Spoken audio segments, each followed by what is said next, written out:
ତୋରାଣ ବହୁତ ଇଚ୍ଛା ହେଉଛି ତୋ ସହ କଥା ହେବାକୁ, କିନ୍ତୁ କୋଉ ହକରେ ତୋ ସହ କଥା ହେବି? ଏବେ ତୁ ଆଉ ଆପଣାର ହୋଇନାହୁଁ ନା। ଆଜି ନହେଲେ ବି କାଲି ତୁ ଅନୁଭବ ନିଶ୍ଚୟ କରିବୁ କି ବହୁତ କଷ୍ଟରେ ମିଳିଥାନ୍ତି କାହା ପାଇଁ ଚିନ୍ତା କରିବା ବାଲା। ମଣିଷ ଯେତେ ବି ଖୁସିରେ ଥାଉ ନା କାହିଁକି, ହେଲେ ଏକୁଟିଆ ବେଳେ ସେ କେବଳ ତାକୁ ମନେ ପକାଏ ଯାହାକୁ ସେ ହୃଦୟରୁ ଚାହିଁଥାଏ। ଆଉ ସେ ମଣିଷଟି ହେଉଛ ତୁମେ। କାହାକୁ ବାଧ୍ୟ କରନି କି ସେ ତୁମକୁ ସମୟ ଦେବ। ଯଦି ସେ ତୁମକୁ ଭଲ ପାଉଥିବ ନା, ସେ ନିଜେ ତୁମ ପାଇଁ ସମୟ କାଢ଼ିବ। ତୁମେ ମେସେଜ କରିବ ବା ନ କରିବ ଏହା ତ ତୁମର ଇଚ୍ଛା, ହେଲେ ତୁମକୁ ଅନଲାଇନ୍ ଦେଖିଲେ ନା ହୃଦୟକୁ ଶାନ୍ତି ମିଳିଥାଏ।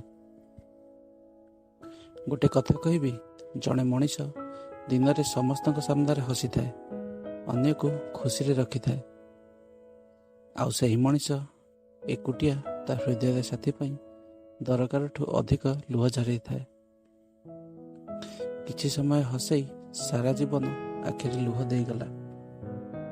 ଯିଏ କହୁଥିଲା ମୁଁ କେବେ ତୁମକୁ ଭୁଲି ପାରିବିନି, ଆଜି କ୍ଷଣକରେ ମୋତେ ପର କରି ଚାଲିଗଲା। ମୁଁ ଜାଣିନଥିଲି ପ୍ରେମରେ ଏତେ କଷ୍ଟ ହୋଇଥାଏ। ବୋଧେ ଏହା ଜଣାଇବା ପାଇଁ ସେ ମୋ ଜୀବନକୁ ଆସିଥିଲା। ଫ୍ରେଣ୍ଡସ୍, ଭିଡ଼ିଓଟି ଭଲ ଲାଗିଲେ ଏହାକୁ ଲାଇକ୍ କରିବେ, ସେୟାର କରିବେ ଆଉ ଚ୍ୟାନେଲକୁ ସବସ୍କ୍ରାଇବ୍ ନିଶ୍ଚୟ କରିବେ।